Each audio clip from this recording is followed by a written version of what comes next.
Now, not walking away was the message that Benedict mentioned, a defiant message from Britain's Prime Minister Sir Keir Starmer after this government's dismal local election performance. Labour losing, as we just heard, hundreds of seats, unprecedented defeat in Wales, populist reform on a roll. Let's bring in Tom Baldwin on what comes next, whether there are Labour plots afoot to oust and replace him, former Labour head of communications, journalist and author of Keir Starmer, the Biography. Welcome to France 24, Tom. If you were still within the government machine and you were advising Sir Keir Starmer this morning, when he got up to do that press conference, what would you have been saying? I'd be advising him to recognise that the voting yesterday was an expression of anger at Labour, at him, at the performance of government, and at much else besides. I mean, one of the curious facts about British politics is, according to some polls, the 5 most unpopular prime ministers in polling history, in the history of our country, are in ascending order: Theresa May, Boris Johnson, Liz Truss, Rishi Sunak, and now Keir Starmer. Each one of them has broken the previous one's record for unpopularity. I reckon that's probably got something to do with the state of the nation rather than just the performance of those individual prime ministers. There is a sense of sort of hair trigger anger and outrage over everything, and that makes the job of any government very difficult. But Keir Starmer definitely has to improve if he's going to stay until the next election. I don't think that's certain, nor do I think it's certain that he will go. He's got a big speech on Monday, which he's going to try and set out a forward agenda, which I think will include language about Britain's relationship with Europe, which will be very closely watched. And I think the pressure is easing on him for now.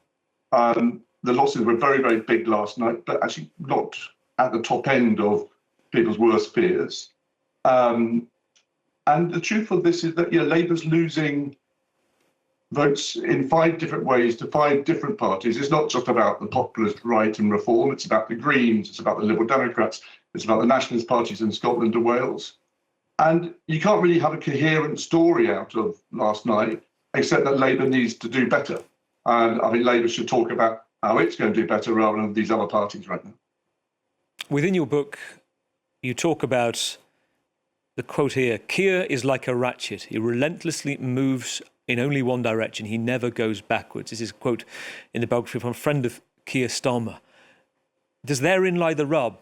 The problem here, that when he does, perhaps over the Mandelson affair and the mistakes admittedly made, there's a problem.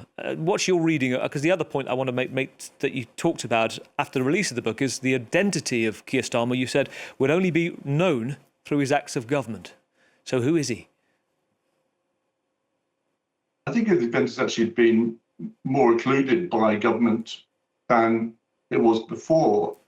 One of the weird paradoxes of him is that this essentially very decent man who disdains a lot of the kind of nasty sausage-making style of politics that happens, doesn't really want to get involved in that too much, has now been defined by it.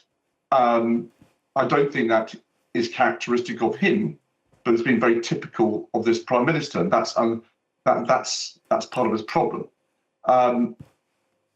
The last 22 months have all been about this advisor in Downing Street or that advisor or this minister, are they ambitious for this job, or this misstep inside the Westminster game and the village-type politics.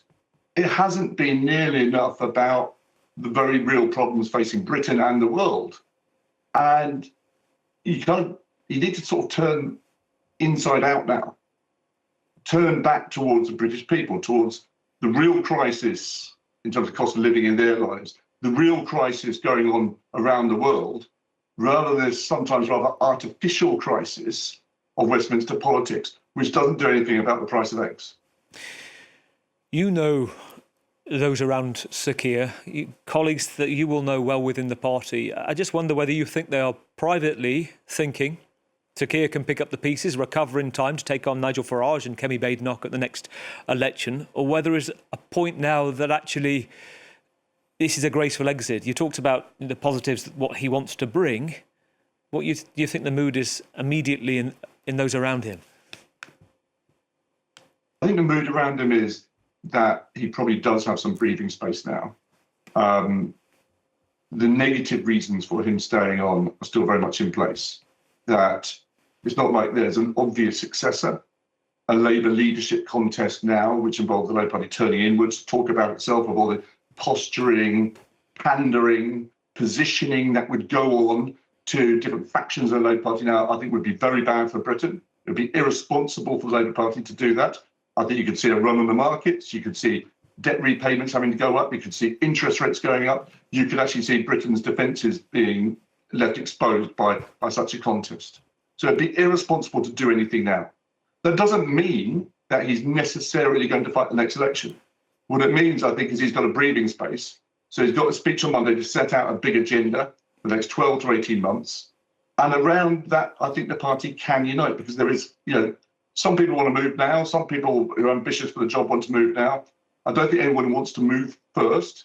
And I think there will probably not be a leadership election. Who knows? Politics is febrile. But I suspect there won't be a leadership election in the near future. But he is slightly on notice. He needs to, a condition of his survival is improvement. A condition of him fighting on for years rather than just months is that he starts showing that this government is faced towards the British people, not towards the internal machinations of Westminster or indeed the Labour Party. I'm just wondering, we're going to talk about reform in a minute, Tom, but your view, you cleverly and incisively talked about Sir Keir in the biography. Is the money right now on a biography for Andy Burnham, the Mayor of Manchester? Is that where potentially we could be heading? You talked about no immediate frontrunners. Somebody would have to go over the top at this point. But actually, is that a financial investment worth writing right now? I'm not planning to write a biography of Andy Burnham at the moment. I think others would probably do that. I think it's going to happen. He is a candidate, but he's currently unavailable because he's not an MP. Other candidates might be regarded as unsuitable or unready or indeed unwilling. And that's the problem. Like when Tony Blair set a timetable for his departure, there was a very, very obvious successor. That was Gordon Brown. There is no obvious successor now. I'm not sure that if Andy Burnham was an MP, he would necessarily be the obvious successor. He'd be a candidate. This is not the time. I mean, we're like a few weeks away from running out of petrol in this country. There are two wars going on. We are facing the prospect of having to raise taxes to pay for higher debt payments because of this illegal war that Donald Trump has started in Iran. I think it would look absolutely nuts if the Labour Party embarked on a leadership contest now. So, they've got 165-seat working majority in the House of Commons. What they need to do is get on and govern, stop squabbling, stop talking about themselves, and let's see where we are in 12 to 18 months. That's when actually Andy Burnham's term as Mayor of Manchester runs out. It's possible that Andy Burnham would then return to Parliament. That makes everything much more interesting. But right now is the time to get your head down and start governing rather than talk about replacing the Prime Minister in a very dangerous time for Britain and the world. When you were in Fleet Street, go back to the 90s, 1992, there's a Sun headline you'll remember, most people do. It's the Sun what won it. If you had to write a headline now, it's the X that lost it for Keir Starmer, that's given reform the role here. What is X? What is that thing that you think has, perhaps singularly, more than anything else, lost it in this election? One of the great joys of my life is I've never had to write Sun headlines. And the thing about a Sun headline is it always simplifies things and exaggerates.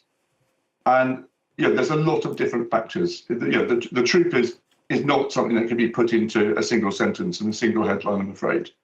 The legacy from the last Conservative government was terrible. You had this unique legacy of failing public services, failing public finances, and failing public trust. On top of that, you've had a president elected in America who's set the world on fire. With tariffs, with wars. Every time this government looks like it's lifting its head off the canvas, a 20-ton weight from America lands back on top of it. It is a very, very difficult job they've got. On top of that, they've made mistakes. They've made lots of mistakes, unforced errors. I think the biggest mistake they've made is not something to do with their opponents. It's something to do with them. That's the biggest factor here.